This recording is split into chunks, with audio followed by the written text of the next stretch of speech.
Muted this whole time? I've been muted this whole time. My goodness.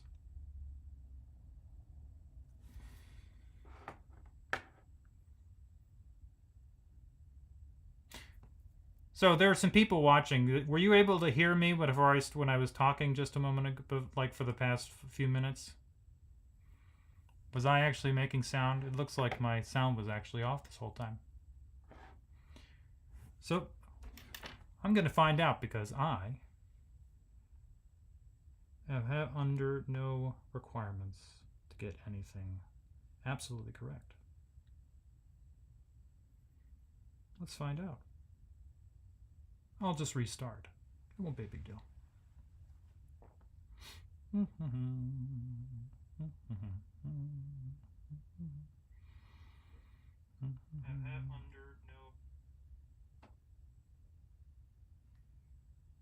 Nice. I talked for 15 minutes with no sound.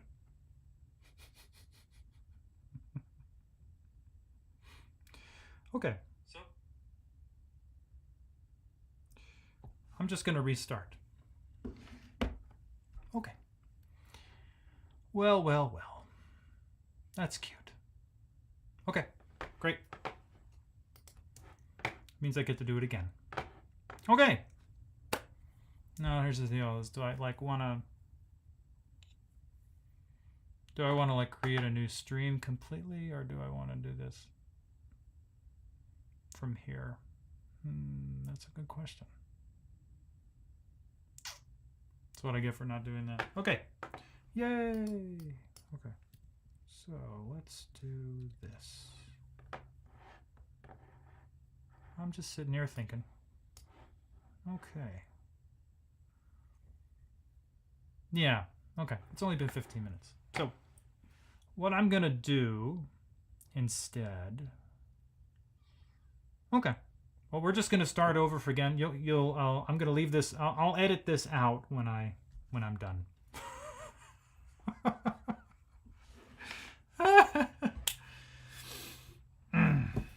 I'm pretty sure I turned it off. I don't know why it wasn't making sound. Okay. So, hello. So I'm David Colma. This is Music Corner. Episode 2 of my Symphonizing series here. Today we're going to look at Tchaikovsky Symphony Number 5. The last movement, there's a big cadence that I really like. 2 is the London Symphony by Vaughan. There's some cool little short chord moments that I like. We're just going to look at one of them in the first movement. And then we're going to continue with Beethoven 1 that I started yesterday. And I'm going to move forward with the process of looking at it bar by bar. Should be fun. And I'm slowly trying to get over the embarrassment of talking for 15 minutes with the sound off. Anyway, hello. Means I just get to try to do everything again, and it'll be better this time. Okay, great. So, Tchaikovsky 5. The reason that I got a chance to listen to this last moon of Tchaikovsky 5 a bunch of times when I worked as a driver for Insomnia Cookies a few years ago. And the store I was working at, I was a delivery driver, sometimes late in the evening, open till 3. And I lived on the opposite side of town from that store at the time. And so I was driving home at 3 in the morning, and I needed to listen to music to keep myself awake, as I was the only person driving for that 20 minutes or whatever it was. So I would listen to the last movement of Tchaikovsky 5, which is exciting enough. So, and I conducted along, and it was a lot of fun. So, one of the things that I thought was really cool about this piece was the cadence here that happens right at this page. This is the page where it happens, these last 2 chords of this bar plus the very next chord of this presto here. And I've got written down here what the basic thing is that there's an applied dominant 9 chord at the big cadence. And that's what we're going to look at. And so, to give you some grounding of why this might be interesting, just here's a little tour through a bit of the piece here. So, the symphony begins all the way back in the first movement with a big tune. And the big tune here is in the clarinet, so we're in an E minor symphony, just like the key for Dvorak's New World Symphony is in E minor. So is this one.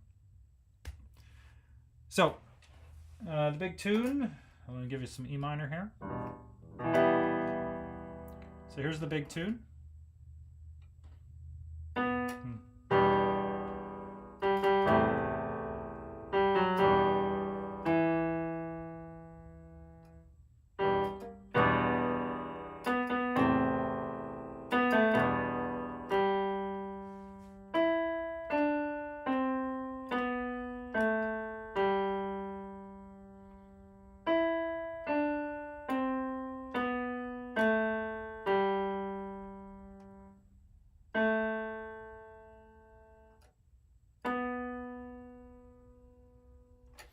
And there's more parts to the melody here at the very opening.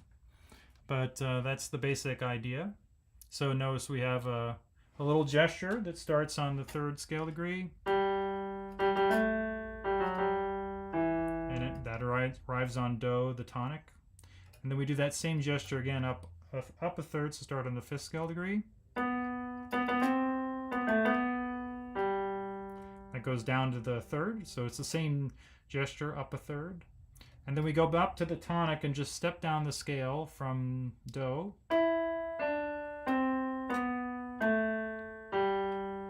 And that's down to the 3rd scale degree that we started with.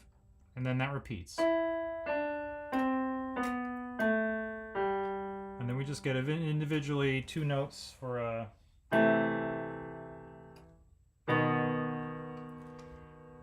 And that's a good example of a Phrygian half cadence. So, I'm sorry. Yeah. No, I'm not. It's not Phrygian. Yeah. Yeah, it is. It's Phrygian. Yeah. Yeah, I was right. So a lot of stuff happens. There's a big first movements in E minor, and then there are 2 middle movements that happen along the way. And then when the 4th movement begins, here on page 96. This all happens again, but in E major. So the strings now have the tune, along like this.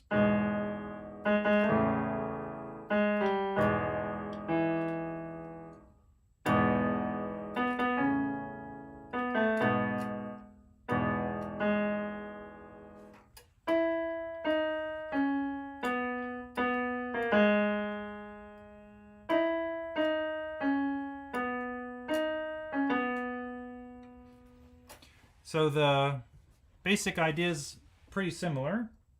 So it starts on the 3rd scale degree again and elaborates down to Do. Get that raised chromatic lower neighbor there. Then we do go up a 3rd to start on the 5th scale degree, do the same thing. So that one doesn't have any chromatics in it. And then we go up to Do and we come down. So notice there that there's an extra move there. So it's slightly different because he liked so he's modifying it to keep it in major. And then, and rather than going down exactly the same way again, he goes up to end on a half cadence here so that he can keep going without all the pauses that happen when it happens in minor a half an hour earlier. So that's a big tune in E major in the E minor symphony.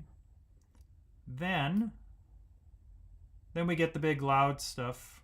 So after this introduction, we get then the fast section, which returns to E minor. Here's what the violin melody starts off like.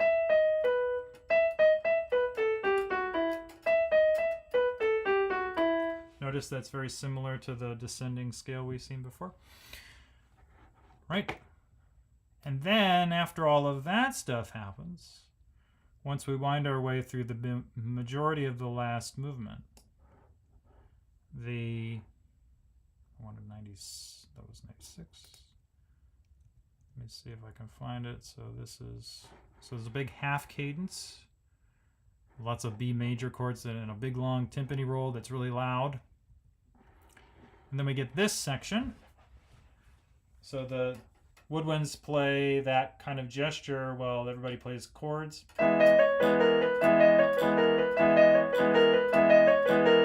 Okay, and then the strings come in octaves playing the tune again.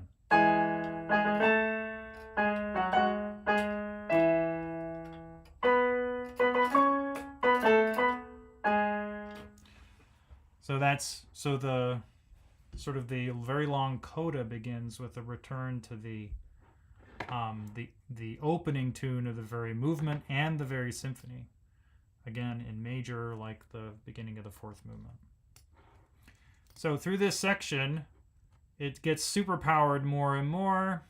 The trumpets take the tune, and then that winds up to this big cadence here at the that leads into the very end. This is the next page. Soups it up even faster for more obvious sort of coda-like stuff. And then, because it's Tchaikovsky, it soups it up even faster in the very last bars, and it ends nice, big, loud E major. So, if you spend much time with music theory in talking about form, that is how the music is written in time, you come across the idea of there being a big major cadence near the end, the most important cadence of the piece that really signals, yeah, okay, we've achieved our harmonic and melodic, and all the goals that we have for the piece happen here, and the rest of the music afterward is just kind of allowing that, just confirming that arrival moment, right? It's the standard idea in Western ideas about music, or that, there's one major point of arrival. And so for me, I think this cadence is the big one. So I've written out just the strings here for the first 3 bars of this line, and then I've got first 3 bars of this line. Then the last 2 bars, I've got a reduction of everybody. And the notes, we want the voice that's most important here is the top of the trumpet line here in the last few bars. And then I'll look at it more closely, and then it plays the chord in the very beginning of the next page, which I'm not going to move this score at all. So anyway, here's the sound of this. Now that I know that the sound will work, let's make sure it does do a thing in my little sound levels here. It does. So here's this. This is just the lead-in and the big arrival cadence of Tchaikovsky 5.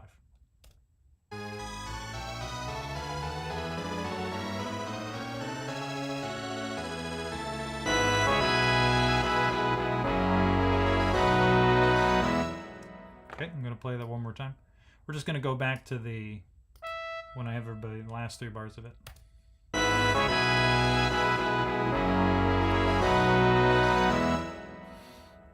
It's a very straightforward cadence. It just does something that's a little bit more interesting than usual. Just about this much more interesting. Because cadences, again, are the most sort of straightforward part of the way that classical music is written. It's like, lots of stuff happens, and boom, okay, we're good, right? This is where we could stop if we wanted to. I'm not going to use any more metaphors right now. Okay, so if I take a look at this score down over here, I'm going to move it up here and make it a little bigger so you can see what I'm getting at. So it's a big, perfect, authentic cadence. And all that really means, in fancy words, is we could stop. We could stop. and the piece be over following this. We wouldn't feel cheated, right? So if I played a PAC, if I tried to play a perfect authentic cadence and didn't play the last chord, you'll understand what I'm getting at. So here's this key, but I'm not going to play the full cadence. Let's do... yeah.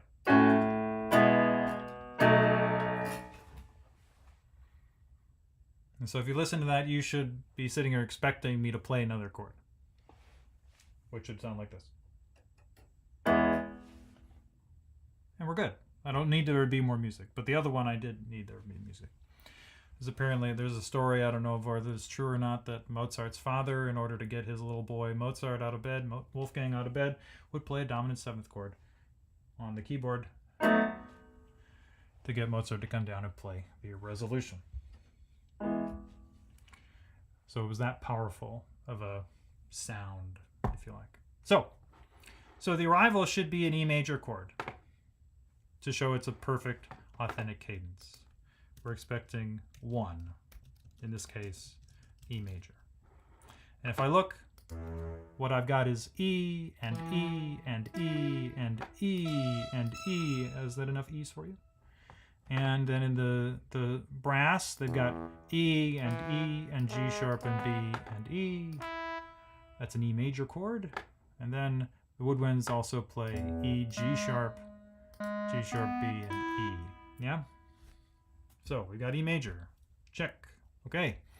So the previous thing we need for a big authentic cadence like this is some kind of 5 chord, which in E major would be B major. If we wanted it to be 5/7, which is pretty common in this part of the time period. 100 years earlier, it's more common to have 5/1 as a triad. 5 going to 1, both triads. But 5/7 is more common later as well. They use it plenty. So we're expecting that or a B dominant 7th chord. And if we look, that's what we'll find. So we've got B, B, F sharp, D.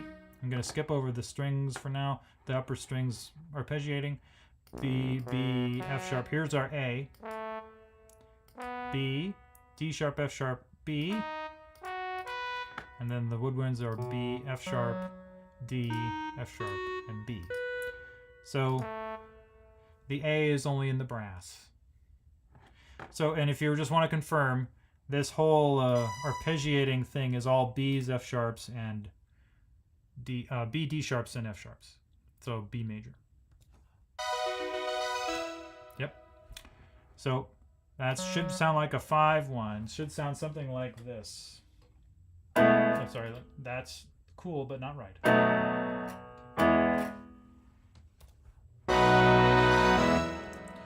There you go. Okay, so now that's all we really need for the perfect authentic cadence. Is some kind of 5, hopefully in root position. B's on the bottom. B's on the bottom for sure. And then E in root position. Okay, so what we have here is 5/7/1. But let's see how he gets into it, because this is where classical composers of the mid to late 19th century are their most creative, is what they do prior to these moments. They like to do interesting things in this little section. What happens here? So we'll find out. So some straightforward options would be a 4 chord, which would be A major. We could have a minor 2, which would be F sharp minor. Various things. We could have 1 again. We could do a cadential 6/4 chord, which basically just means a dominant functioning chord that has E, G sharp, and B in it here. I'm not going to get into the... Music theorists like to argue about how to label such a sonority. I'm not going to get into that, because there isn't one right here. Okay. So, and this is the chord I'm interested in. This big thing right here. The chord So not the last chord, not the ultimate chord, not the penultimate chord, but the anti-penultimate chord. The second to last, the third to last. That terminology is never good. Because second to last, sometimes, do you mean the one that's right next to the last one? Or do you mean two from the last, which would be the third chord? Right. It's not helpful. Those terms aren't helpful. The anti-penultimate is actually just means this one. Okay. So let's take a look. What do we get? So we got F sharps in the bass here. All right. Then, let me do that.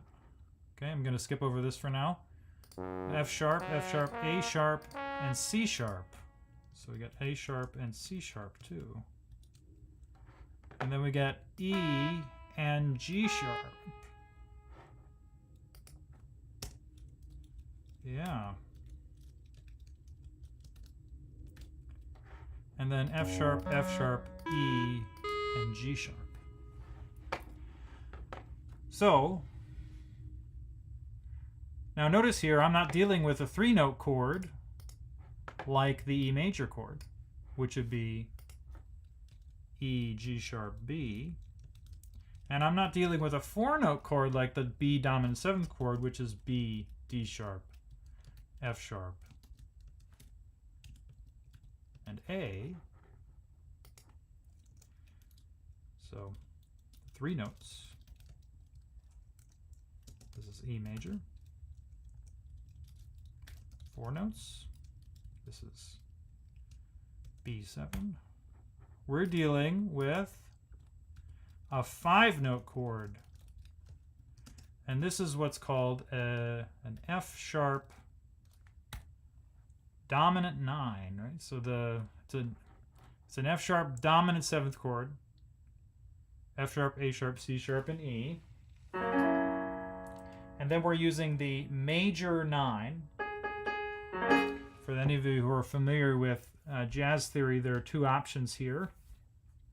We could either have this major-y sounding one, or there's the minor sounding one, the one that belongs to a minor key, the minor dominant 9. So that'd be this one. That one's kind of cool sounding. But anyway, because Tchaikovsky here wants really E major, he's more likely to use this one. So I was reading, you can find on IMSLP, the International Music Score Library Project, you can find a translation into English of Tchaikovsky's own harmony manual. So Tchaikovsky taught, I can't remember which conservatory it was, probably the one in Moscow. It might have been St. Peter. There are important conservatories in both Moscow and St. Petersburg. I don't remember which one he taught at. He wrote a harmony textbook, which, I've taught harmony classes myself. And there's a translation of the German translation of his Russian harmony textbook on IMSLP. So I was reading it in English. And he talks about using dominant 9 chords, how to write them, this particular harmony. So we have straight from Tchaikovsky's mouth into 2 other languages when to use this kind of chord. And what he says in that book is that you should only use dominant 9. The only time you should use 9th chords with 5 notes stacked in thirds like this, on dominant 7, as a dominant. So that would be, in this key, would be the B major. So you should only use a B dominant 9. So a B dominant 9 in E major. And there you shouldn't really use 9th chords on any other kind of chord in a key. And keep in mind that Tchaikovsky, writing the harmony manual, says at various points that now these are all just sort of standardized rules that I'm teaching you, and if you, when writing, come up with something more that fits your feeling better, do that instead. So this is an example of Tchaikovsky himself as a composer in some sense following his rule, but at the same time also breaking it. Because he's not using an F sharp minor 9 chord. He's not using the expected chord in the key. He's using the dominant 9 of B. So all he's doing is taking the chord, the dominant 9 chord, and he just moves it one back, because you can use the 5 of 5 anytime, right? So let me lay this out a little bit better. So we could use 5, 7 of 5, which would be F sharp 7, F sharp dominant 7, 7th chord.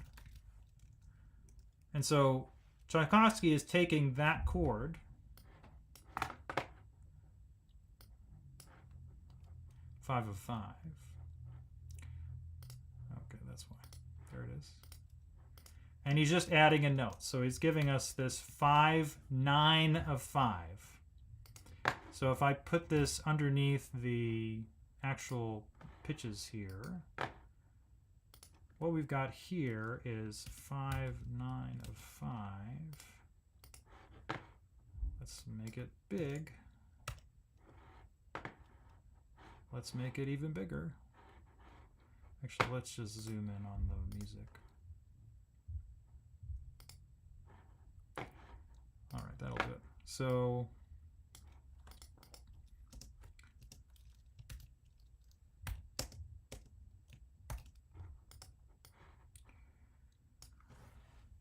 he's using the thing he recommended you do, that is a dominant 7th chord with a 9th, an added 9th.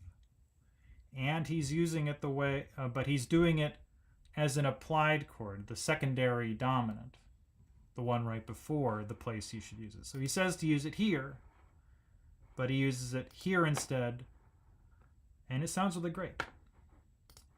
And just so for those of you who are interested in part writing, he's following his own part writing rules when you get there. So it's a root position, goes to root position, the F sharp holds over, the third of the chord, rather than resolving up, moves to the 7th of the next chord. This is standard and secondary dominant voice leading.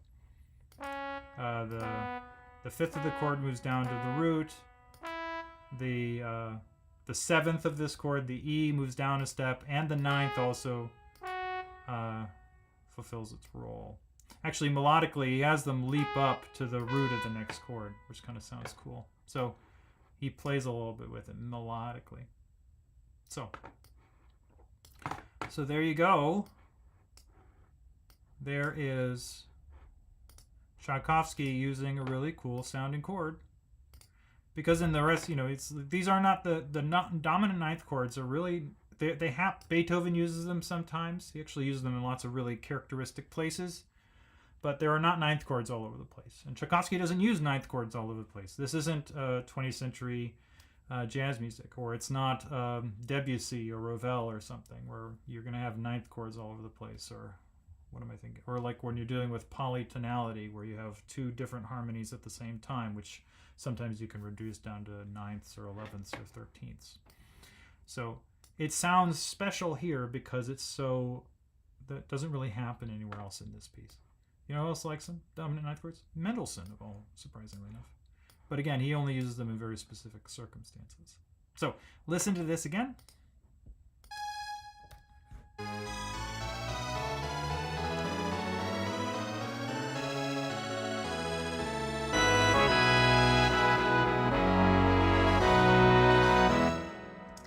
So if you go sit down and listen to all of Tchaikovsky 5, and you get to this cadence, you'll hear how that little chord sounds rather special in the chorus of the piece. So there you go. Tchaikovsky 5, a big cadence. I just think that's fun. Okay. So then I have another example for you.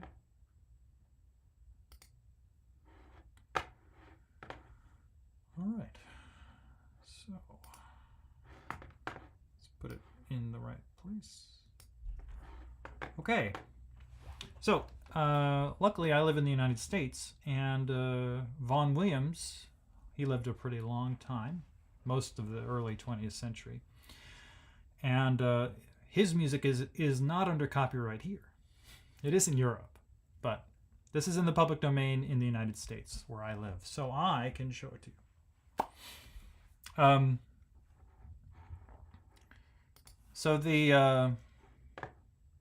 So what's interesting about Vaughan Williams's music is that he's like in some sense I was talking yesterday about Amy Beach's Gaelic Symphony is in some sense an effort to interact with her own Irish heritage. So one of the things that Vaughan Williams is well known for, Rafe Vaughan Williams, is going out and collecting English folk songs. There were a lot of musicians in the early 20th century who were just going around trying to find, to collect the songs that people in the countryside knew and sang for themselves in order to create some sort of a nationalist identity for their music they were writing. So the 19th century Romanticism in all of its various artistic forms is inextricably linked to the idea of sort of ethnic and national identity, which causes lots of problems. But it can help invigorate a certain kind of artistic thing. So I'm going to take a gigantic step to the side about any kind of political point here because I want to talk about chords. So I can do a disquisition on all of that stuff. I have my graduate education, and I know how to talk about all of those things in all various kinds of fancy ways, and I'm not going to do that here. So Vaughan Williams, in an effort to make his music sound more English, British, if you like, he decided to use some of these characteristics in just all of his music otherwise. So his London Symphony, which is intended to kind of create the atmosphere of London. There are even quotes of the Big Ben chime that it does on the hour. Which, interestingly enough, the university I went to, Kent State University in Kent, Ohio, the big tower on the top of the library that I think it's there. I think it's on top of the library. It rings a bell, every hour. It's the same pattern.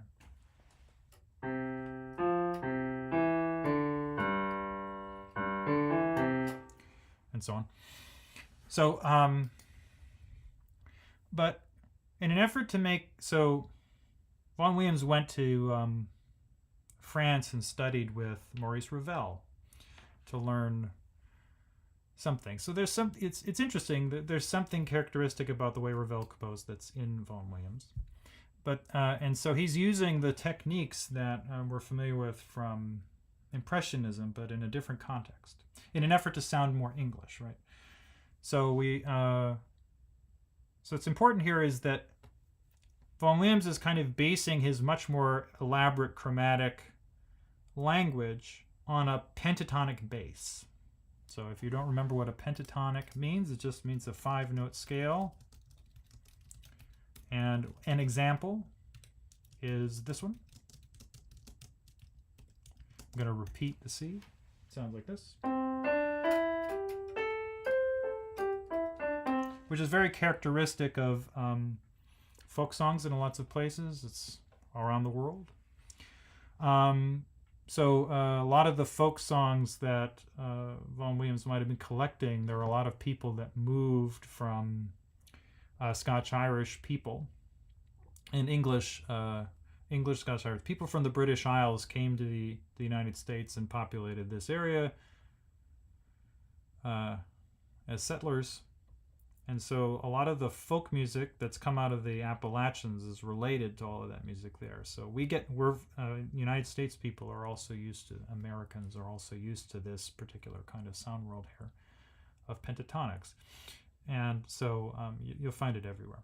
So he doesn't stick with that, but it's sort of an organizing element to how Vaughan Williams is dealing with music in a lot of places. So, and you're also going to deal with sort of modal things, and that's meaning things like if you've heard the word Dorian or Mixolydian or all that stuff. I've made a video about modes. And what's important here about versus, so talking about tonal versus modal here, when I'm talking about tonal music like that Tchaikovsky, what we're dealing with is a very particular way of dealing with using pitches in the key and pitches that are not in the key, right? So a secondary dominant chord is something that fits in the chromatic harmony because of the way it does these things in tonal music. And in order to create modality, Western composers of the past 150 years, they tend to try not to use those chromatic techniques in their modal writing, or at least not as often, because they're trying to create a different sound world. So they're trying to avoid all of the extra chromatically raised notes and lowered ones in different places than the one that just makes the key the same, the notes all the same. So you're more likely in a modal piece of music to only see 7 notes happen, or a pentatonic's only going to have 5. You're not going to write all the other notes. But when it comes to actually writing the music, you can, of course, do lots of different things. So Vaughan Williams here is going to do stuff that's sort of a blend of this kind of thing. So the London Symphony starts with what I would call a characteristic kind of sound for him.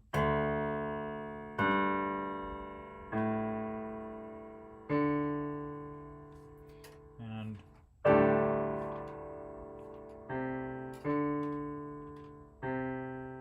it's actually an octave.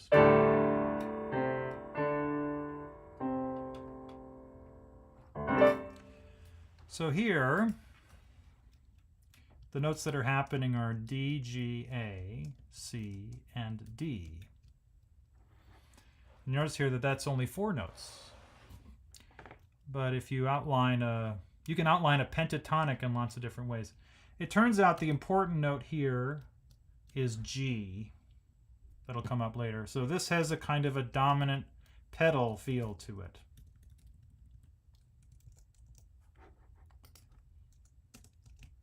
That'll take on that characteristic later.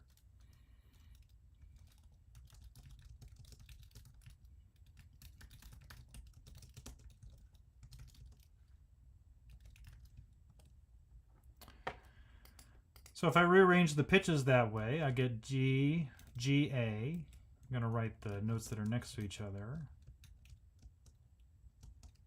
Like that. So notice here that there's a gap in the scale here, and then there are 2 gaps here. And what we expect in a modal scale like this is that there'll be 2 gaps. 1, 2, 3, 4. Yeah. Okay. It's not that one. It's yeah. Okay. And there are 2 here. Okay. Yeah, there's only 1 there. Yeah, that's right. Okay. So up here, there are 2 gaps, but there's only 1 note. So we're missing 1. But notice that we could fill this in 2 different ways to make a sign of the shape of this pentatonic scale here. We could make it C, D, E, G, A. That's these notes, but organized in a different way. Or we could, and then we could do it the other way, which would be F, G, A, C, D. So there are 2 kind of pentatonics that could relate to this 4 notes. So what he ends up doing, though, is he ends up expanding into a 7-note world here, where the melodic pattern that's in the basses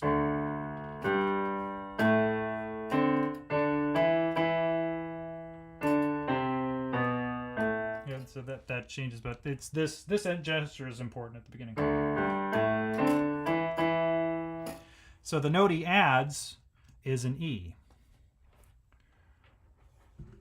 So that's our opening notes here, but arranged differently, emphasizing G. And he ends up filling things in along the way. It gets a little more chromatic on this page. Not that you can see it, but that's him sort of partially moving to, actually it happens here, he moves to a new set of pentatonic notes, and then he sets, why does that keep happening? Then he does a similar thing here. It's more chromatic though. And then he goes back to the original set. And this all leads up. This is all a build-up. And what ends up happening is that there are actually he doesn't do the whole set. There's he adds a B, right? It's the B that he adds. No, it's the, I'm looking at it. I remember I analyzed this. Where did it go? Doesn't matter in the end. But emphasizing G in a sort of diatonic universe, no chromatic notes other than in very specific places. And then we get this big loud thing that happens, which is sort of, so we're taking that diatonic universe and we're kind of having this shock of loud things, which is this, what is this? It's this. Yeah, oh, that's right. It's this. Yeah.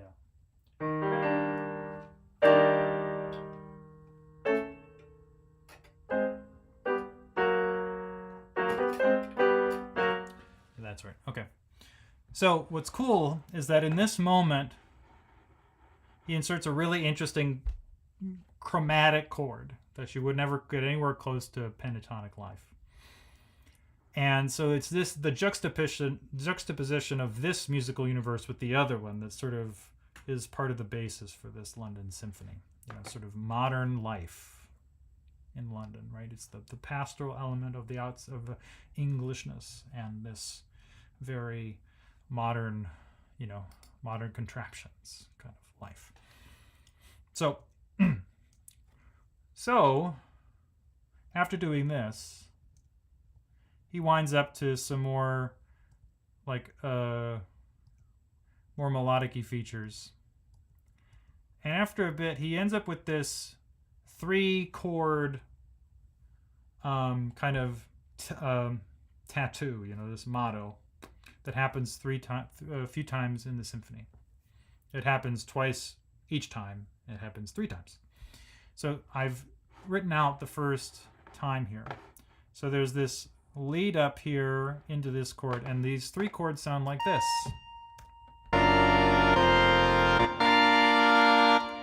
And then there's a tune, which I'm going to play the tune for you.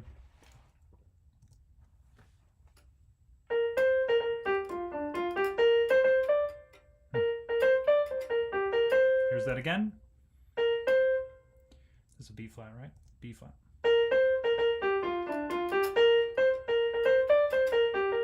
I'm going to play it correctly one of these days. Anyway. Here it is. So there's a B flat 8th note on the pickup.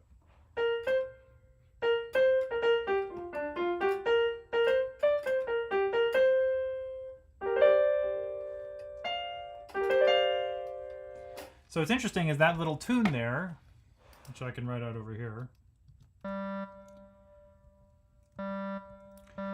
is these notes. So let me write out all the notes. So there's a D, there's an F, there's a G, there's a B flat. I've got a key signature, C.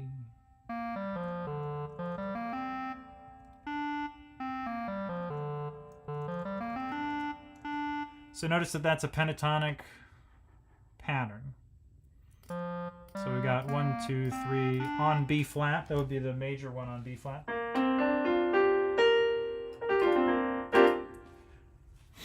So he's moved into B flat major in a sense here, but it's a B flat pentatonic tune that isn't harmonized.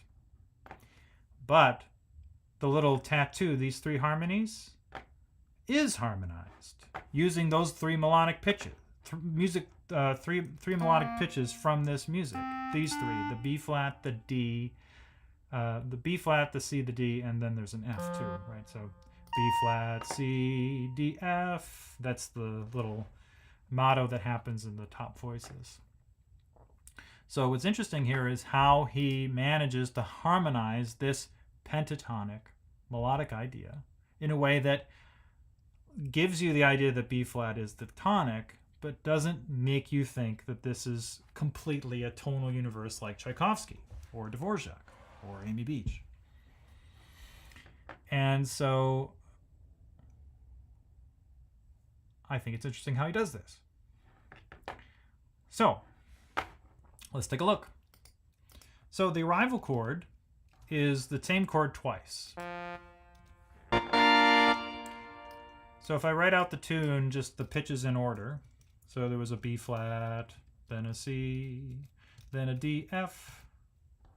So the last two notes are the same chord, and it happens to be B flat major triad, B flat, F.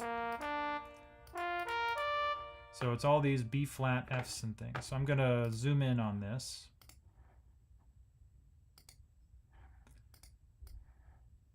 So that you can see. This is all the same stuff up here, it's just doubled. Okay, so this is B flat, F, and D. So this is a B flat major triad.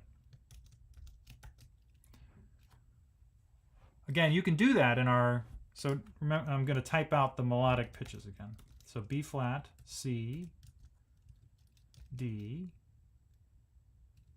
F, I'm sorry, there's B flat, C, D, F, and G. And I'm just going to show you where the other places would be for this scale to show you that it's a pentatonic. So what's interesting is that you can write B, so the notes that are in a B flat major chord are B flat, D, and F. Those three notes are in the scale. So that's a harmony that we can use if we want to have the music be both pentatonic this way, that is melodically, and this way, that is chords.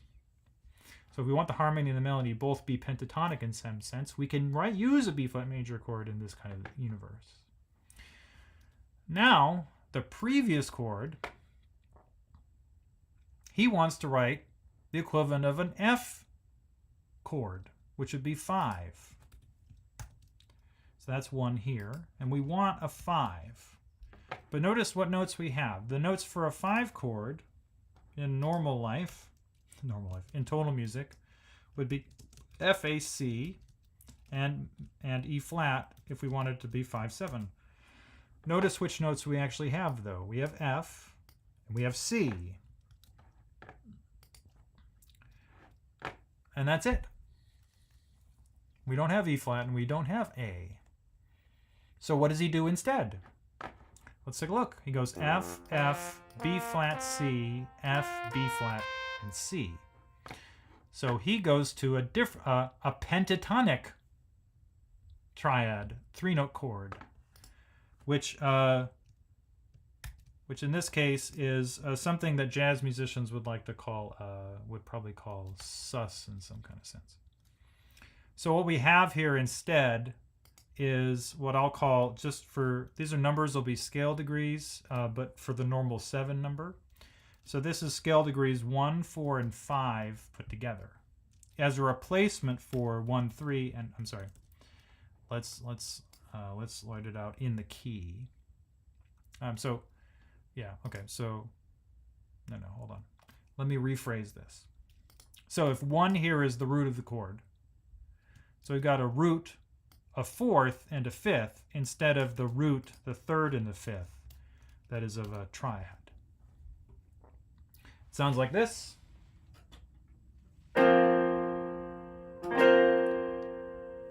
Keep in mind that in a jazz world, to play a sus chord, you're going to use all the notes you have available. So you're going to play something like this.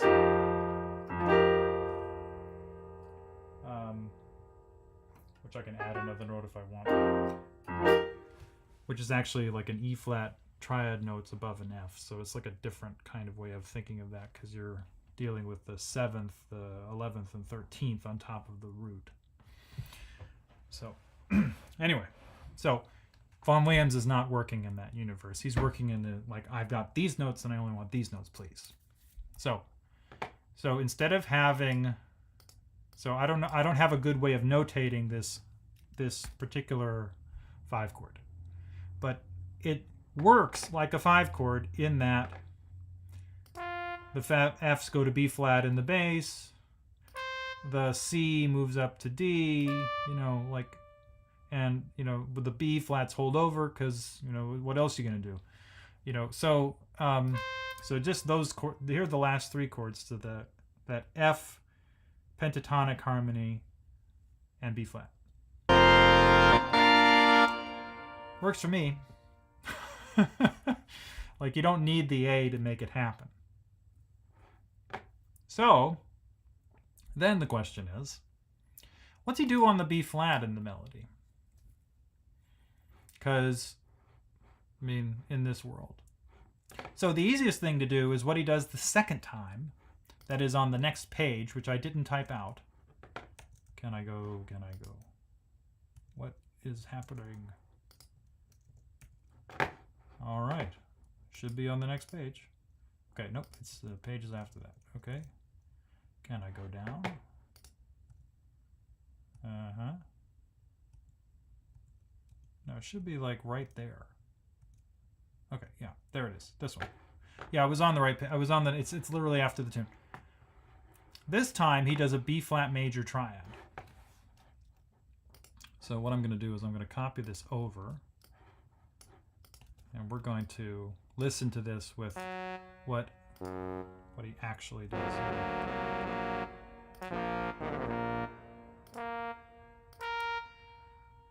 Yeah, that's close enough. Yeah. So the second time he does this with just a B flat major triad again. And so that's just 1, the pentatonic 5, and 1. So, and you're just harmonizing that move from 1 up to 3. 1, 2, 3.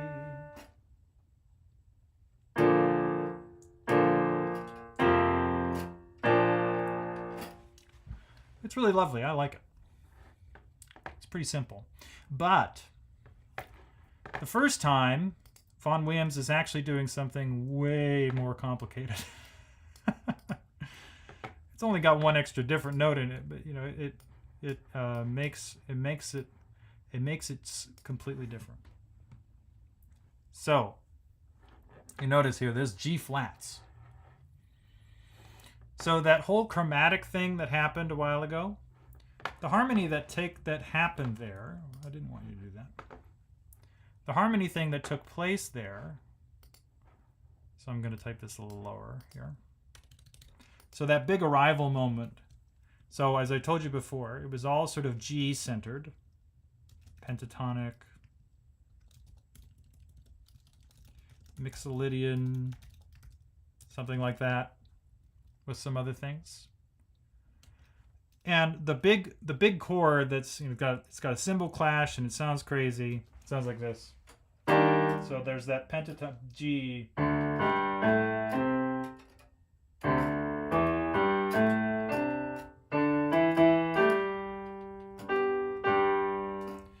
And then we get this chord.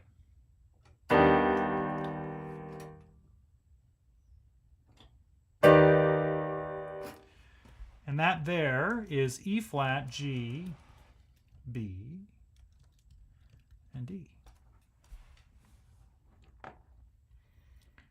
So in a G universe, this is the flat 6th scale degree. I don't want to be there. 1. These are the scale degrees. So that's 1, 3, and 5.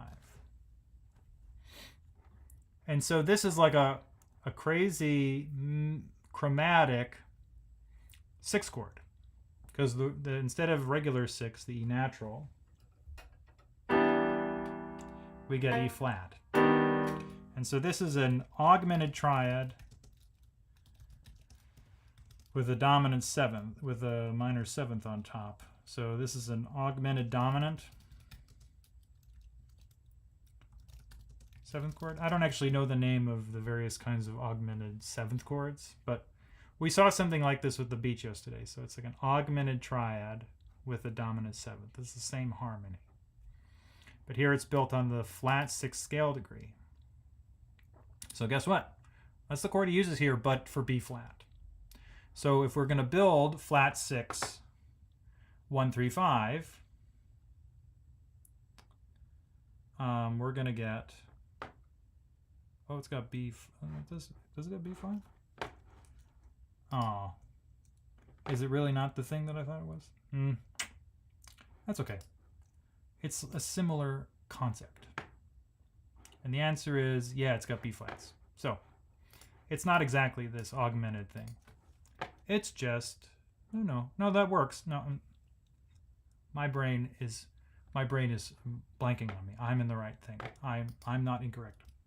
So to get those numbers, the B flat's 1, C's 2, D's 3. This is 5, 6, and 1.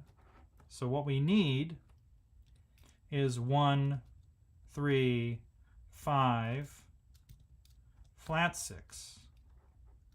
So it means I can keep my B flat, D, and F, but what I need instead is G flat. And if you look at this chord over here, G flat, B, D, F. And there we got our augmented dominant seventh chord, which is functioning. I'm going to replace this. So what we have here is an G flat augmented 7.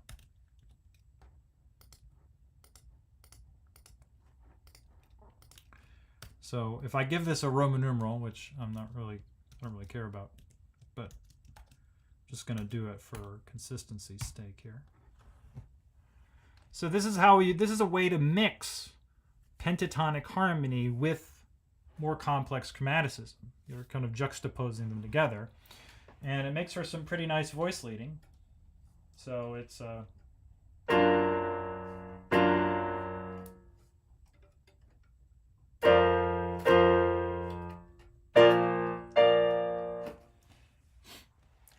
so the melody goes up. We've got a chromatic step down from 6 to 5. I mean, it follows all the rules. So the seventh of the chord holds over because there's no E flat to go to, like how the B flat holds over between all three chords. And so that consistent B flat and the consistent F across all three harmonies helps tie all of this together so that you can have the melody go up and the bass go down at first and then do the F to B flat.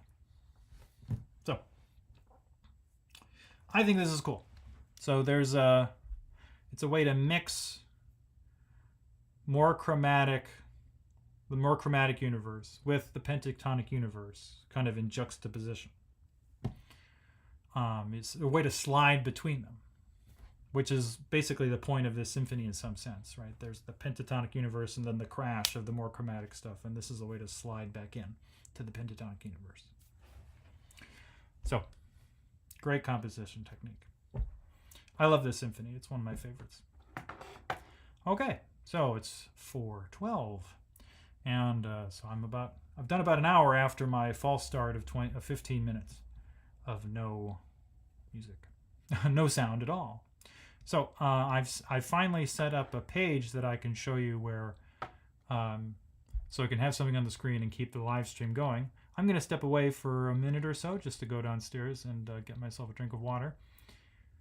And I'll be back. There won't be any sound today in the middle, and I'm going to mute myself when I leave, and I'll come back and I'll make sure I turn the sound back on, and we'll talk about the Beethoven that we were doing yesterday. So I'll see you in a couple of minutes.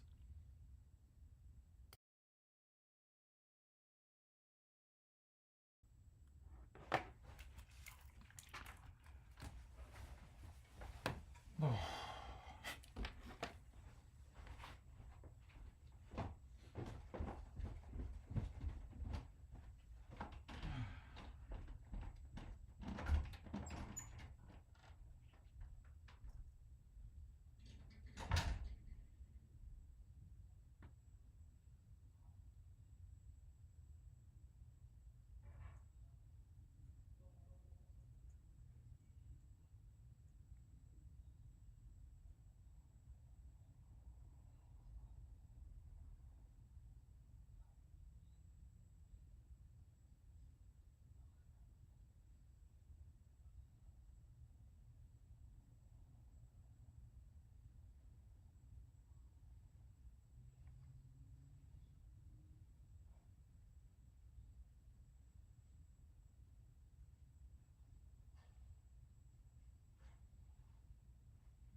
Okay, sound is working.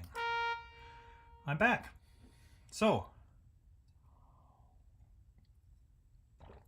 the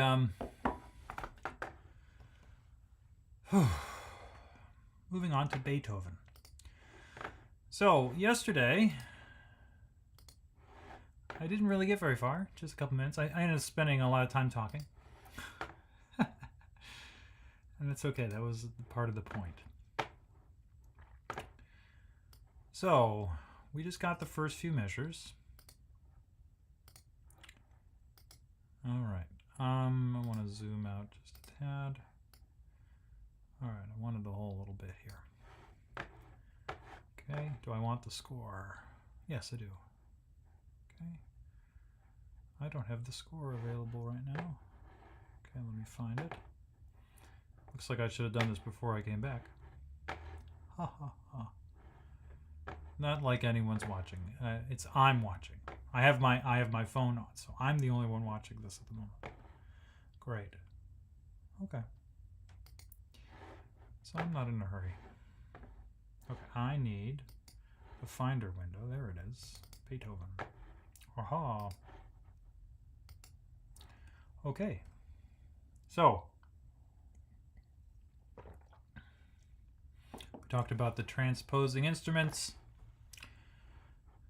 C's and the clarinets are in C. The trumpets are in C. The trumpets are in C. The horns are also in C, but they sound an octave lower than written. And the basses are also playing with this cello line, so it sounds in octaves together at the same time. So that would sound like this. The cellos on the bottom, the basses. Cellos play this. Way too fast. And the basses would be down here. So when together, that's the opening of that. So, and then we looked at the texture and the harmony. So, and the sort of sentence-like structure of the first 4 bars. That is, we do an opening idea that's 1 bar, we do a similar idea for the second bar, and then we do a 3rd bar and the 4th bar together that extend and arrive here at a half cadence for their big key. So, I wanted to focus on the voice leading here today to give us a sense of what really good, normative, regular, classical period, early romantic voice leading is like. That's like this, what is stylistic, what fits, what a person listening to this kind of music would recognize as good, as the way it goes, rather than something that sounds strange. So, what we can notice here is that we can take some guidelines from the way this is written. So what we want to notice is that, so I'm going to sort of write out the notes this way. All right, let me move down to here and scroll up. Okay.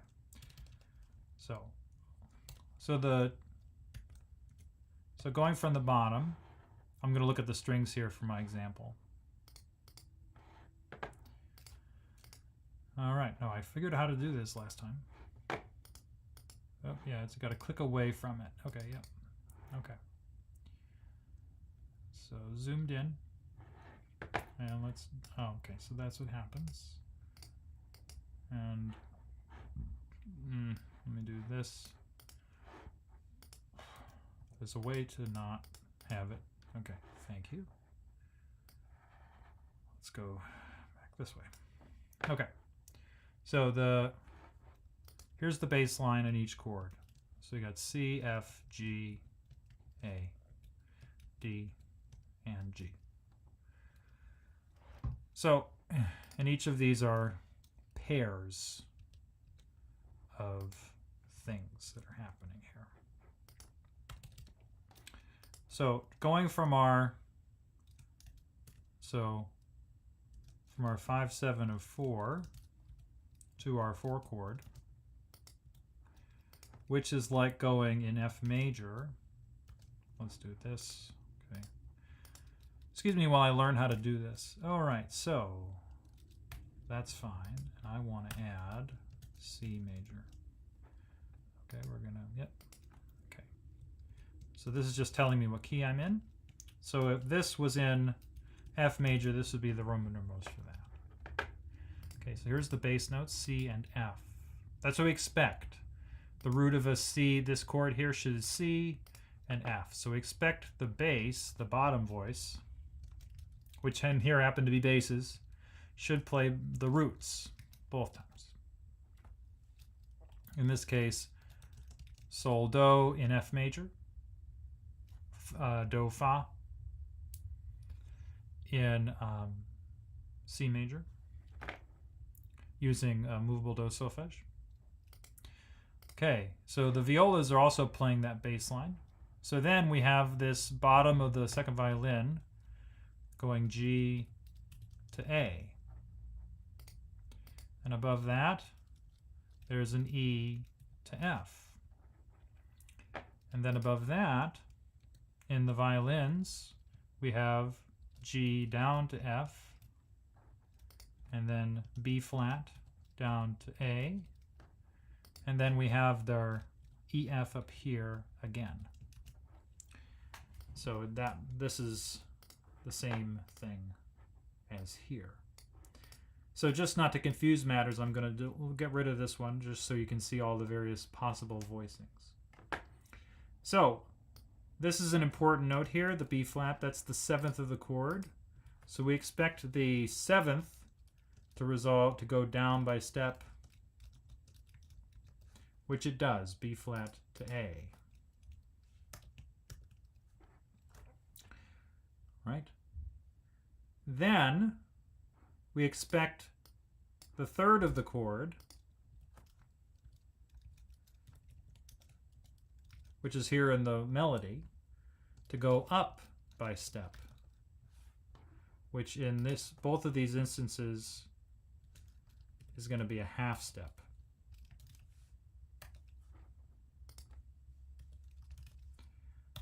It actually matters here that it's just a half step. It's possibly when it's minor to go to a whole step here. So those are the 3 required voice leading things to happen. 1, the bass plays the roots both time, either going down a 5th or up a 4th. It's the same pitch either way. So if you go down a 5th from C, you get an F. You go up a 4th from C, you get an F. Right? So if I did that more better, right? Gives you the F both times. Okay, then if there's a 7th of the chord, there is. That 7th, the B flat, should go down to A in the next chord. If we're in F minor, it could go to this A flat. Then we expect our E, which is the 7th of the key, that is T, T-I, or to go to Do. So if I write that over here, that's T to Do. And here, this is Fa down to Mi. Okay? So those are our 3 requirements.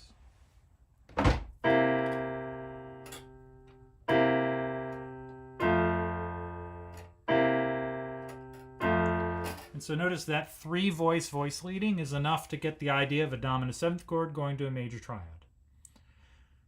And notice where we're missing pitches. There isn't a G and there isn't a C. So we don't need the 5th to make the tonal harmony work. So then it's how do we add voices to that those 3 voices. And the usual normal voice is this G to F here that happens in the first violin. And it goes down by step,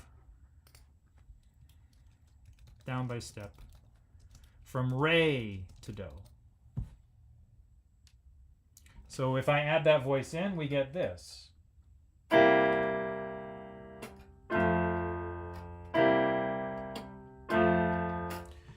that's our normative voice leading.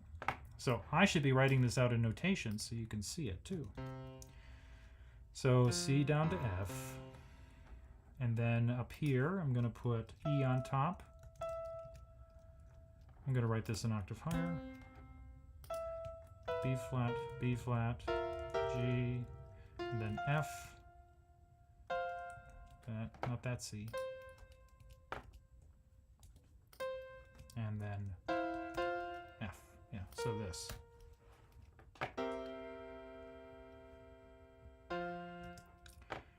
I'm gonna do it in, that's that. Let me do it in quarter notes because the tempo of this is so slow. And delete this. Okay. So let me write this out. I'll do it another time over here, and this first time. So here are the three voices. So here's the C to F here on the bottom. Then the 7th B flat, Fa, going to Mi, A. I'm talking in F major for the, just so that the solfege fits the pattern I'm used to talking about.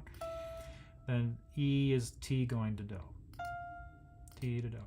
So let me write that here. So this is T to Do. This is Fa to Mi. I'm going to drag it down there. And then this is So to Do. Okay? And so what gets added here is this third voice. The fourth voice is Re down to Do. And notice by adding the Re to the Do, we get our fifth of the chord, the G, appears, but we don't get the fifth for the next chord. We're still just doing F and A. So if we want to take our 4-voice option and make it a 5-voice option like Beethoven does, what's left? What's available? Right? So we have these four voices, and can we move somewhere else from C? Well, sure, we could go to, like, what's the smoothest option that's left, right, of the notes we have available to us, right? So B flat you can't go from B flat to C. The B flat always have to go to A here. So we can't have a B flat to C voice because that breaks the idea of the 7th, which is the most active note of this chord, going down. Now the next most active note is the T, the E, and E has to go up to F. Now we can break that guideline by going down to C in an inside voice. But that's not the smoothest but that's leaping down a third, and that's not the smoothest option. We're looking for common tones or steps or something. And what's available to us is the G. And that's the other voice, right? So we can move from G up a step to A as well as down a step to F and not cause any voice leading problems, right? So there's it's in parallel, it would be parallel 6 with the E going up to F.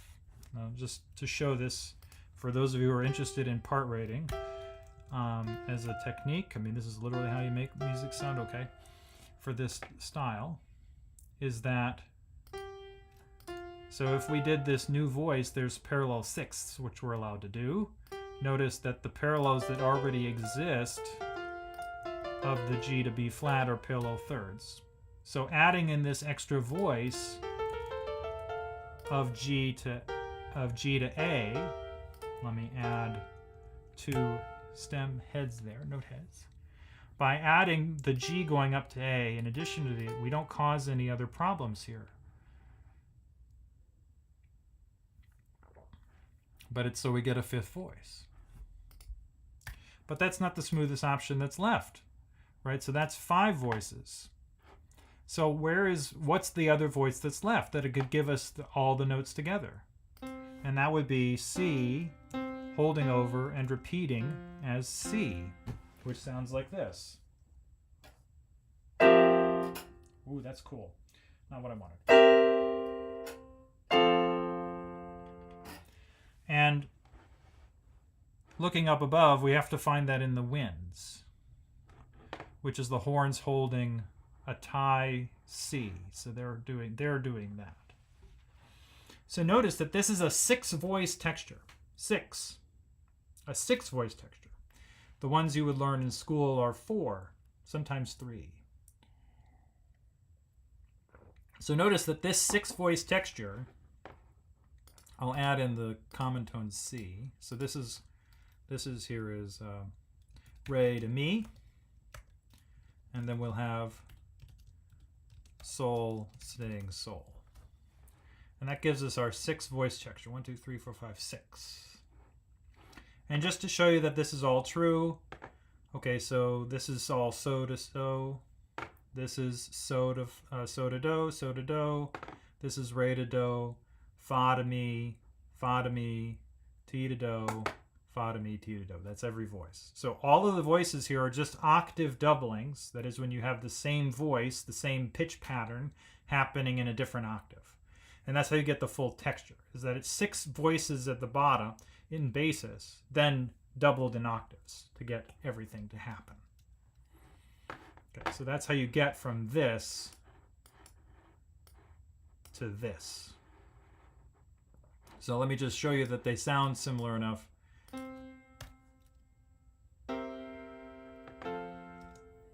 And then this one over here.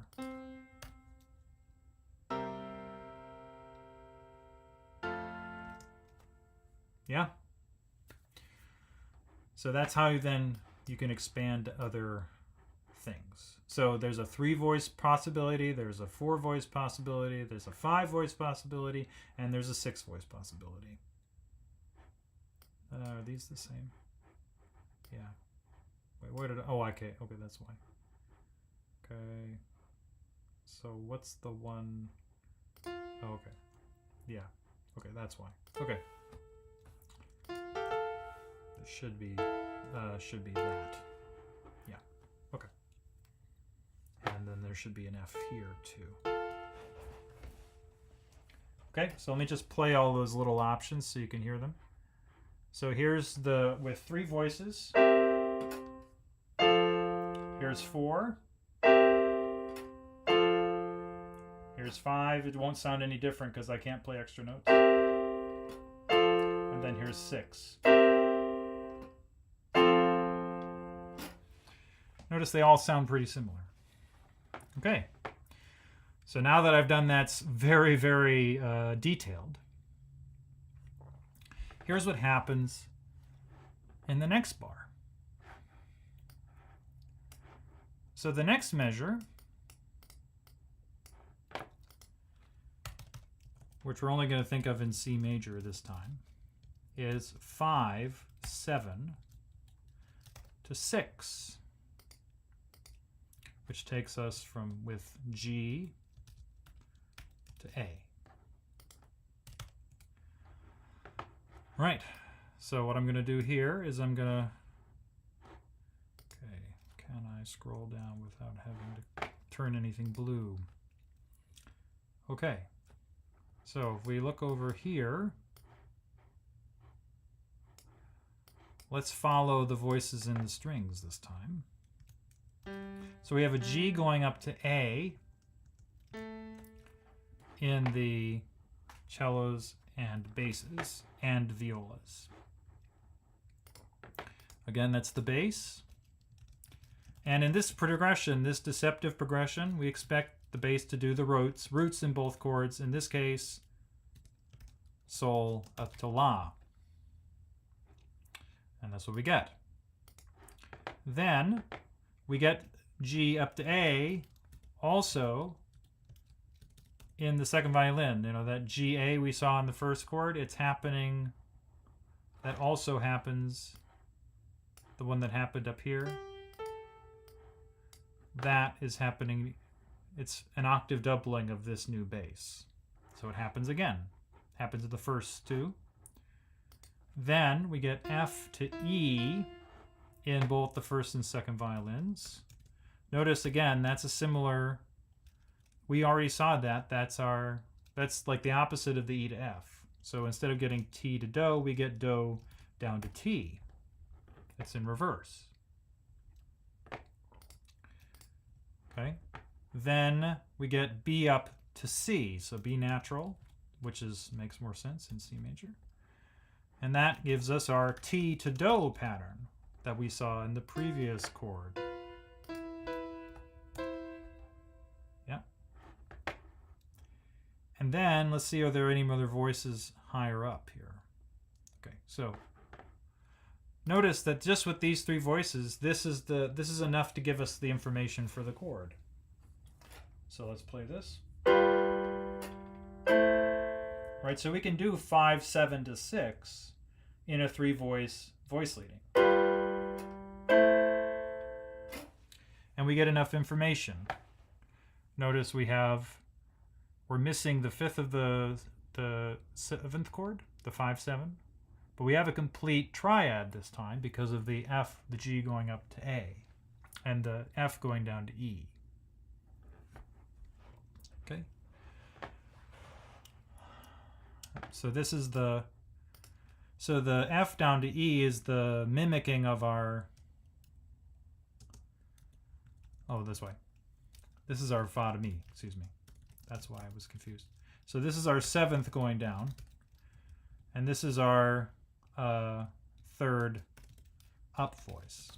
So notice we have the 7th down and 3rd up voices from the other resolution. The only thing that's different is the bass. So meaning that if I wanted to make a version of 5, 7 to 1, I could just take the upper voices here and put in the correct bass, and I would get something that sounded like the first chord pair. Notice that sounds a lot like the F major version. Right? It's the same thing, it's just down a 5th. But Beethoven is breaking that pattern by having us go to A minor instead of C major, which is an important part of how this set of moments works. Okay? See, for other voices now, we'll go up into the winds. So the horns have G to C, an octave lower than written. So that's our...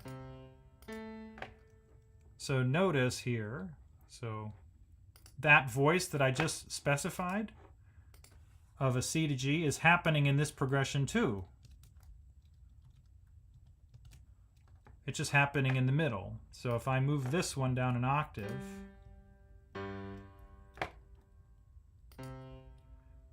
we get, that gives us the other voice that we needed. So notice there, then I've got all 3 voices for a G7 to C chord. But if I put a different bass on the bottom, I get a G to A chord instead, with a doubled C.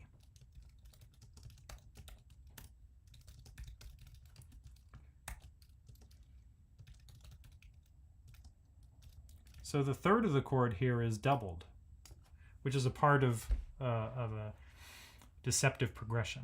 And this is why this happens. It's because you can do things like this. Okay, then from there, the upper horn is, first horn is doing D to C. So we'll add that in too. Okay, so there's a 4-voice, that's a 5-voice option. Now I'm going to put this here. So D to C is our Re to Do, which we saw before. That down by step, that was an option we saw before. Then the bassoons are doubling the basses in octaves. This is Re to Do and Fa to Mi, which we saw before. Re to Do and Fa to Mi in the clarinets. And then our T to Do and Fa to Mi and T to Do are in the flutes and the oboes. So all the voices now are accounted for. And so notice here we have a 5-voice texture. And notice that all of the voices that are not the G going up to A are all voices we would see, are all voices we saw in the first harmony. That is, all the patterns are the same. The seventh of the chord moves down by step. The third of the chord moves up by half step. There's a voice that leaps down a fifth from the root to now the third of the A chord, but it's moving down a perfect fifth. And then there's a voice that moves from the fifth of the chord, the D, down by step. Right? So all of the voice patterns are the same. This is why a deceptive cadence works. Deceptive cadences work because it's following the voice leading patterns of a perfect authentic cadence, which is 5/7 to 1, which is the 5/7 to 4 is 5/7 to 4 to 4 is a 5/7 to 1. That pattern completely being fulfilled except for the one voice on the bottom gives you a deceptive cadence. So that's why you think it's a cadence. It sounds like it's setting one up and it follows it almost completely except for just a little bit, and that little bit is enough to make for a surprising experience. If it was just random harmony, if it was just random notes, it wouldn't mean anything. It wouldn't have the same effect. It would just be like grinding gears rather than like, kind of just like a slight kind of. There you go. That's a word in English. Yeah, okay. All right. So, guess what? You think this is going to happen again? You're darn right it is. Okay, let's confirm that that's true. So, we're still in C major. And we are going to get... So this is going to be 5/7 of 5 to 5. And let's do, and so this is in G major, would be 5/7 to 1. So let me fill this out from this information here, and then we'll confirm to see if it's right. So let's look up here. So it should match this in some sense. So if we had C to F in the bass here should be D to G. That should be the bass. Doing so to do. Here, re to so if you like fixed so solfege. Okay, then there should be the seventh of the chord, which should be a C, going down to B. So that's going to be the fa to mi pattern.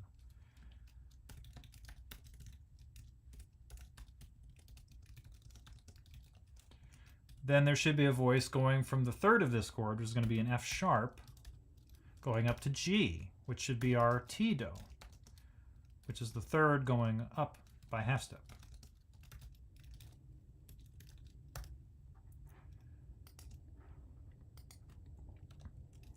And then from there, those are the required voices. Some possible other voices are going to be having the, well, let's go back up. Okay, so we had that's this one, this one, this one. So the fifth of the chord can go down by step. So G to F here would be the fifth of the chord. Our extra voice would be A going down to G. We could have an A going up to B. And then there's that voice holding over that we saw on the horns the first time. That would be D holding on to D. I think that accounts for everything, right? Because all of the voice patterns we've seen so far are those things, right? So we take our dominant seventh chord. We have the C. The C can either go down a fifth or hold over. Over here, the G can go down a fifth or hold over. We had only had the holding down a fifth, and G's not an A minor triad, so that one doesn't happen. So D goes both those ways. We could have G's go, the G, which is the fifth, go down a step and go up a step, which we had happen only the go up a step because F is not an A minor triad, so that wouldn't happen here. So that would be A going down to G and A going up to B. This would be re to do, and this would be re to mi, and this is so holding Sol holding so. So holding to so. And then we have fa going down to mi and ti going up to do as the other two required voices.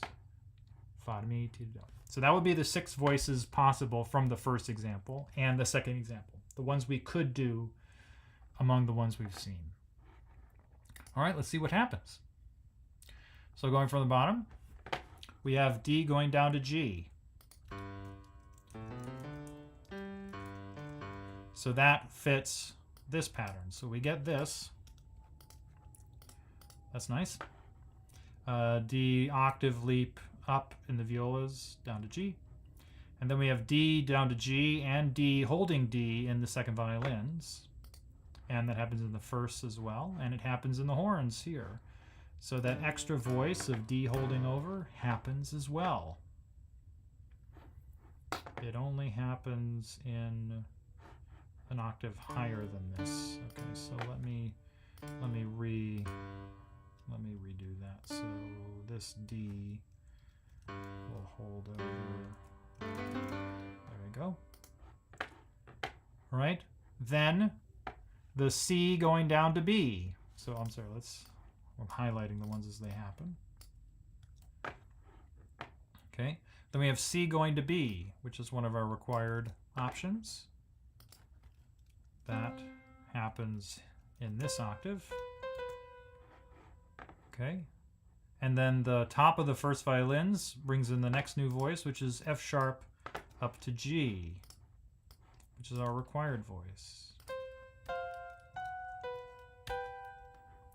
Okay, notice, so this is a 4-voice texture in the strings of the holding so, the so to do. I'm going to play this up an octave just so I can do it with my hands. Then the fa to mi and the ti to do. So that gives us, woohoo, that was fun. It should be, oh, that's why.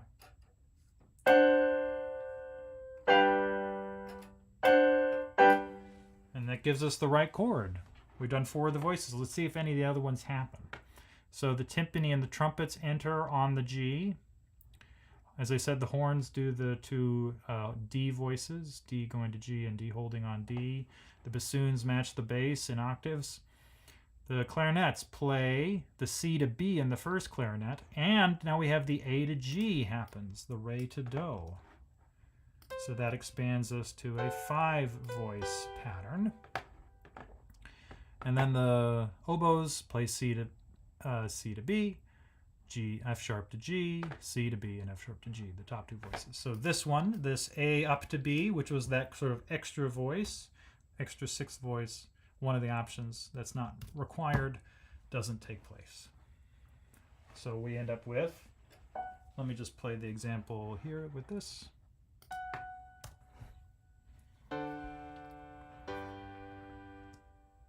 So notice we have a very restricted use of pitches here that follows all of the things you would have learned if you learned how to write music from a textbook or in a theory class. The reason the book is written the way written that way is partly because Beethoven wrote this way. This is what happens. This is what happens in this music. And so the surprise of this opening is the fact that it starts on a dominant 7th chord in the wrong key. But everything else about it makes perfect sense. We do a dominant 7th chord doing its expected resolution, and all the voices go where they're supposed to go. It just happens to be in the wrong place. And we're doing it in F rather than C. And then the 2nd chord does what expect with a 5 going to 1, except for that one voice which moves from A to G and from G to A, making a 6th chord and a deceptive resolution, which is a mild surprise, but again fits all of your expectations of how this music should work. Then we get 5 of 5 going to 5, which fits all of the things you expect to do again, but you're only doing it on the dominant rather than in the tonic. So again, you're only getting a half cadence rather than in the key of C, rather than the fully confirming C major with a PAC in C major.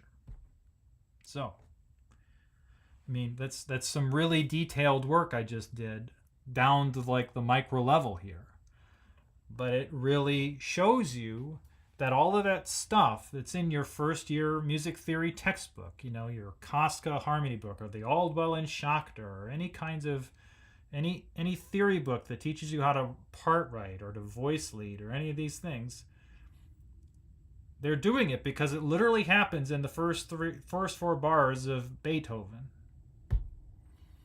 And if you care about writing music that sounds like Beethoven, this is what you would do. And that's why I'm here. I want to learn how to do this, and I know how to teach this stuff, but it's nice to have it confirmed that Beethoven, in fact, does this himself. Now, the next thing to do in this level of detail is to check how he gets from chord 2 to 3 and from chord 4 to 5. Do I want to do that right now? I'm not sure I want to. So it's less strict how these kinds of things happen, but there are various patterns that take place. So let's give it a shot here. So I'm going to connect. What's it? This one to. So we're connecting this one here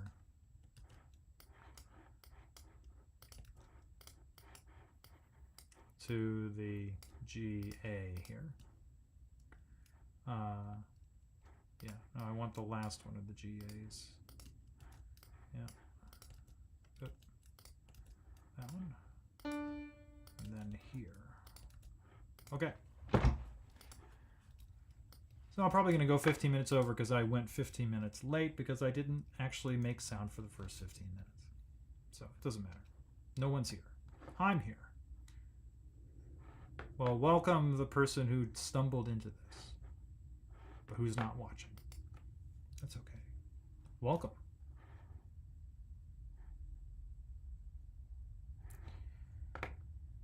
Okay. Moving on. All right, so we're going to try to go from a 4 chord to a 5 chord.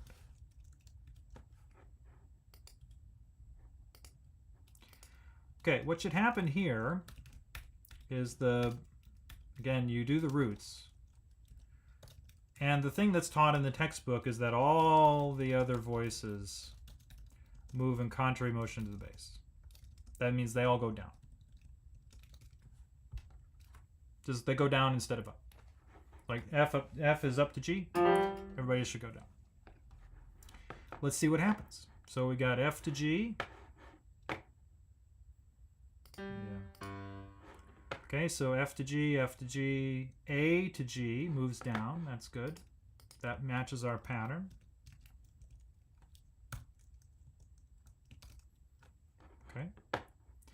And then our A to G. So the F holds constant to make the 7th. That follows a rule that we're used to. So this is 5/7. So common tone. So this prepares the 7th. That's the fancy term they use. Okay, we're pairing the 7th of the chord. And then now notice we add a new voice here of B. So that's a leap up from F. But what's actually happening is that that's a new voice being added that's actually a part of this 3-voice first violin texture. So that's kind of like a fancy rule here. So we're leaping down a bunch from F to B. That's a big leap. Big, that's a diminished 5th. So I'll come back to that. Is there a way for me to do that so it doesn't look like that? So can I make A?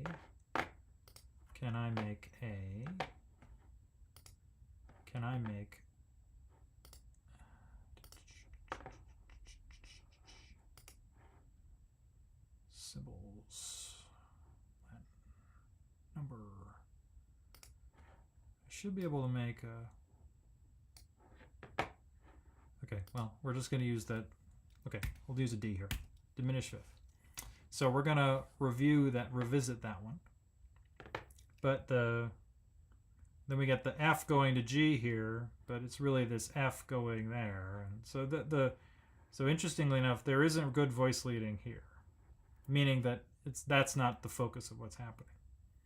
So let me see further up to find what's happening here. So the horn C goes up to G, so that breaks our pattern of everybody going down.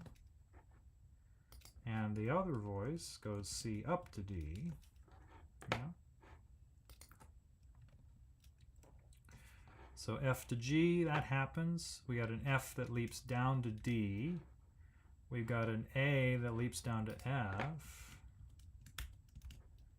And then A to B. Ooh, A goes up to B.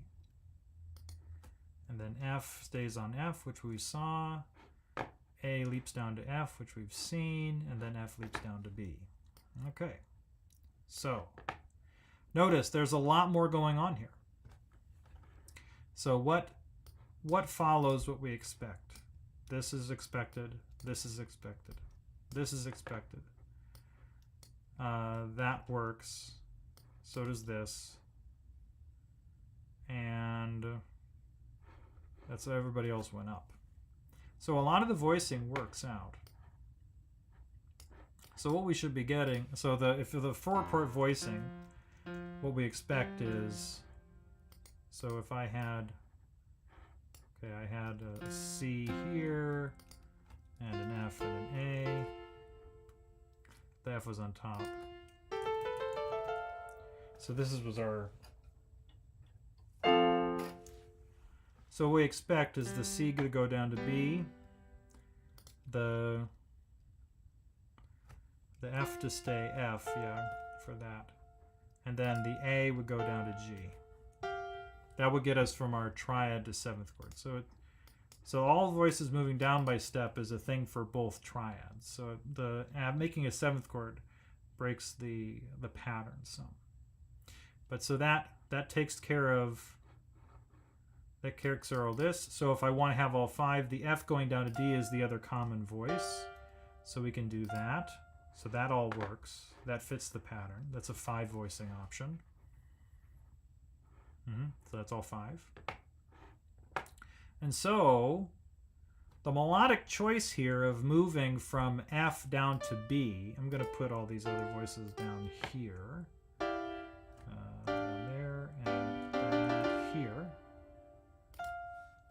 The choice here of doing F down to B is a melodic choice, which is a part of how Beethoven is writing this piece, is that each of these 2-chord patterns, he's having the top voice be the Mi to Fa rising half step.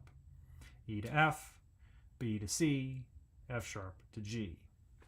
So that melodic choice is part of the character of this piece, and that's more important to him than, the smoothest voice leading possible, right? Because that characteristic diminished 5th and then an augmented 4th later is very much a part of how this works. So given that, all of the other voicing works. So that B to F fits the pattern, but it's also the characteristic part of this, the way that this sounds. And so then the question now is, how do we account for all the places where he doesn't follow what's required? Because what we have here is all of these things are following what we expect that I've highlighted. So why does he do other things? Well, part of the reason he does other things is that the horns can only play a certain number of pitches. So let me outline this here. So the horns, as I said last time, are natural horns, meaning they can only play, they don't have any valves. So all you can do is the buzzing part. You can only play in one position. If you played open the whole time, only those notes. That's the basic gist. There's modifications they do that get really elaborate, but that's the basic idea here. So it means notated, the horns can play just these notes. And then this F, that'll show up. So this is the, and then they can do the C below that. So this is what you would get. That's the fundamental. That's the lowest note. Then you would get this C, a G above that, a C, a D, an E, and then an F that's very flat that you'd have to modify with your hand in the bell, and then this G. And then there's some stuff above that, but it's basically going to stay in these 1, 2, 3, 4, 5, 6, 7, 8 notes. That's it. So it means that the horn player can't go from C to play a note in this G chord. The only options they have are G and D and this F. So if the first horn is going to play C, D, C, the only thing the second horn can do is play G to D to go from G to A. But they're not going to be able, or they can double the first horn. So Beethoven is limited in what the second horn can do. So the C down to G is a logical choice because of the limitations of what's possible for horn 2 to do. So that's why that voice happens. It's also why the first horn steps up instead of goes down. That's the limitations for horn 1. So that explains both of those voices. So they're not going to follow the pattern because they can't just freely move about. Now,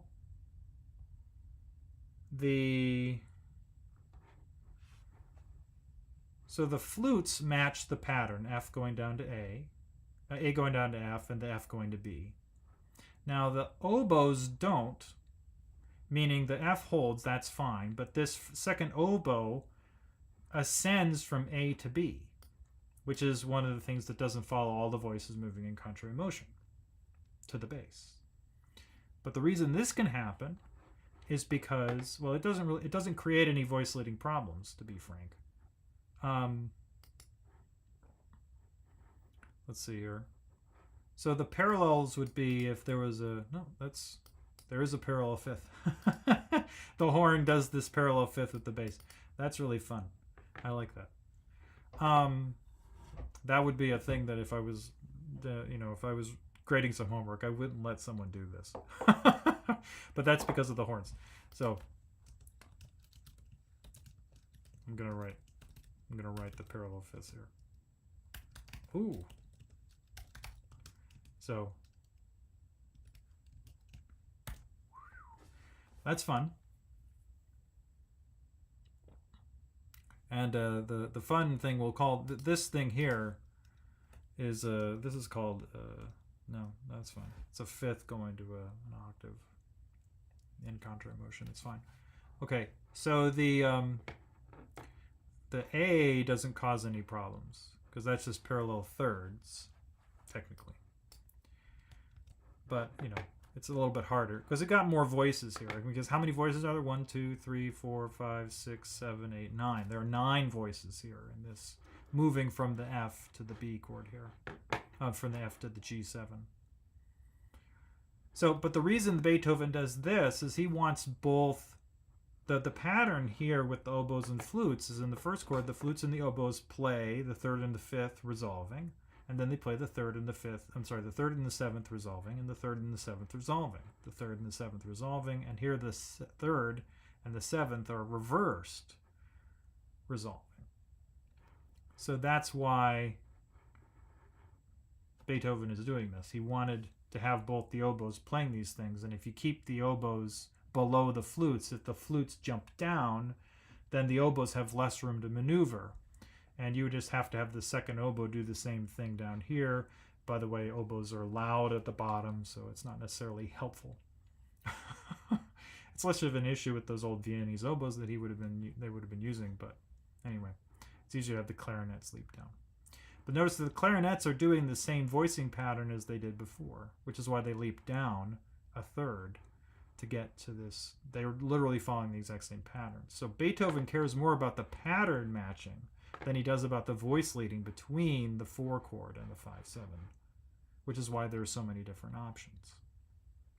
Then there's those crazy problems of the horns, which are just normal. That's just normal part of the style here, that the horns aren't going to follow all the rules as best we can do them.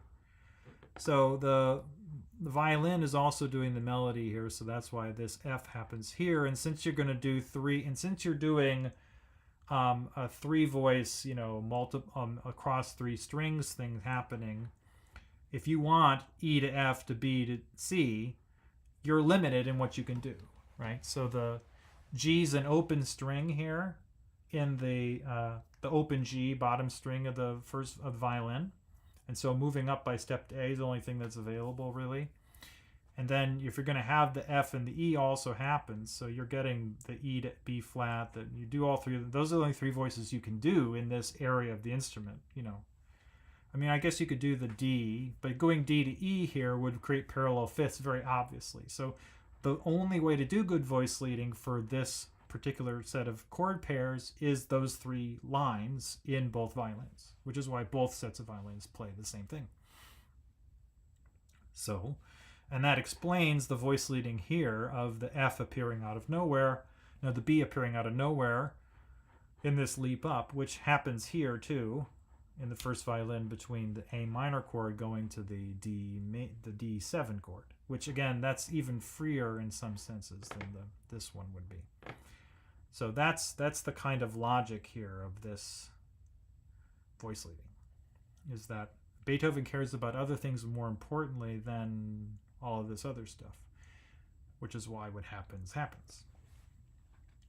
So it's important to remember that characteristically, in the most important moments that Beethoven cares about, the voice leading is absolutely perfect. And in the moments where it's more important to get to this chord now,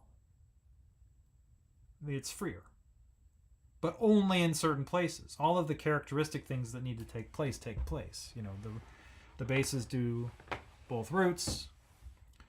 You get the you get the F prepared in some voices, and that's helpful. You have the other F leap down to B, which is the melodic thing that he really cares about, right? So that explains all of these 4 voices down on the bottom, which are the ones that are the main voices in the strings. And then to give you is there anything else? Yeah, F, the A to G. Yeah, so all of those voices, all of these work. So this is the basis of this music. And then this is all the horn stuff because of the problems there. And then this is all the things that you add on top, the optional voicing, to get all the other stuff to happen for the woodwinds to play along. And so this is why you get these leaps down by third here, and then the step up as a part of the oboes. So A to B. F to B. So there's F leaping up to B as well. So anyway, there's way too much information. So I'm not gonna do the same thing for the next one, but you can do that yourself if you really want to know how Beethoven is thinking about this. So the last thing I'm going to say today, before we move on, let me just play this whole passage once in this reduction here, so you can hear it.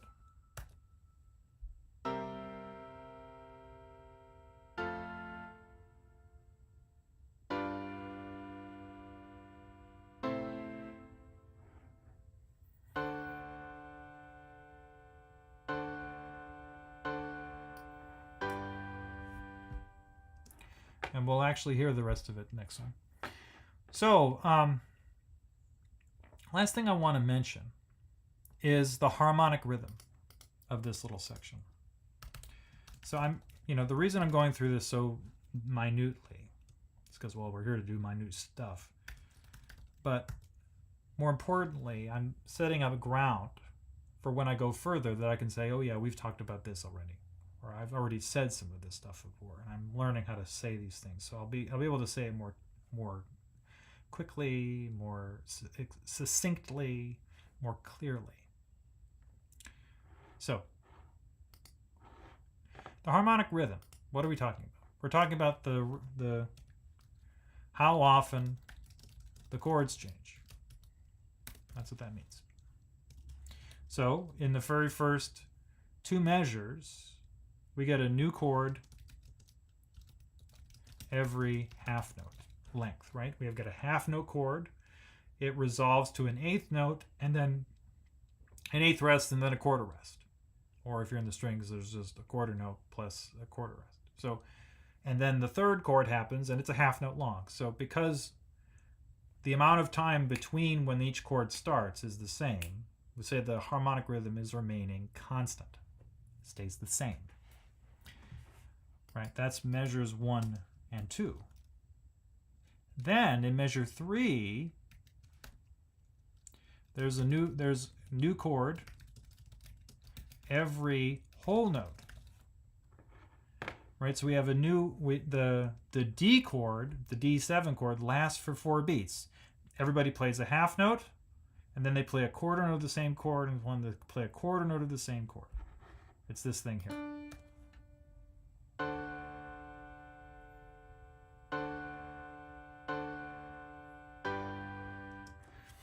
So that this change in harmonic rhythm plus the note repetitions in quarter notes help signal the half cadence.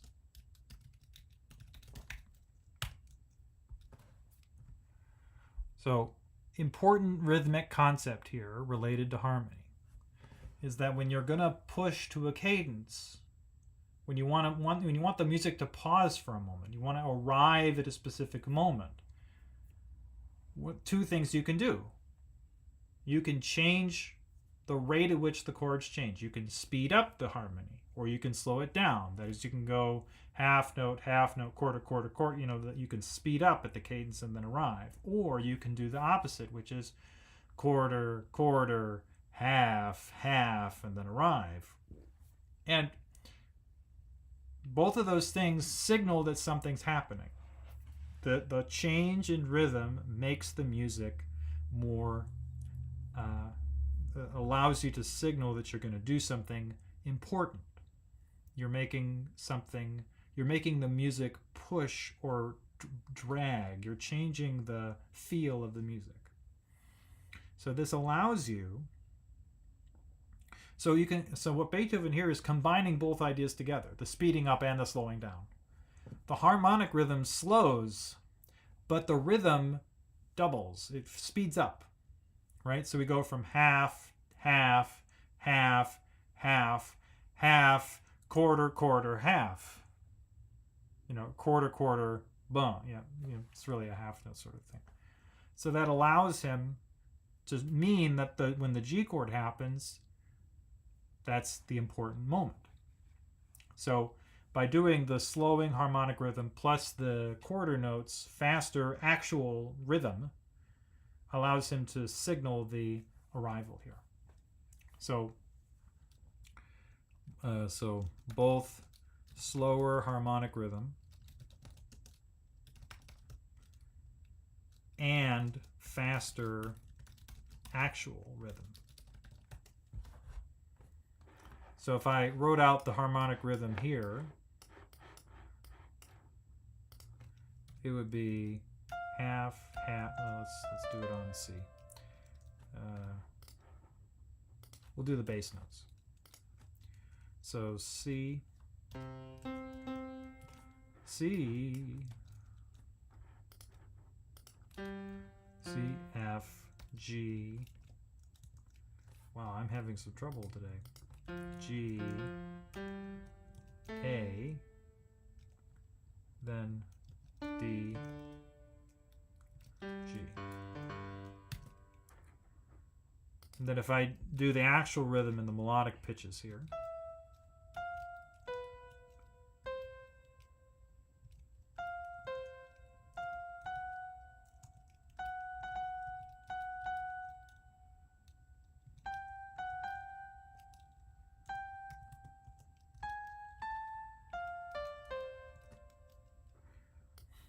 So this little passage I've made up here, if I play it, you can hear this happen. So the real rhythm on the top and the harmonic rhythm on the bottom.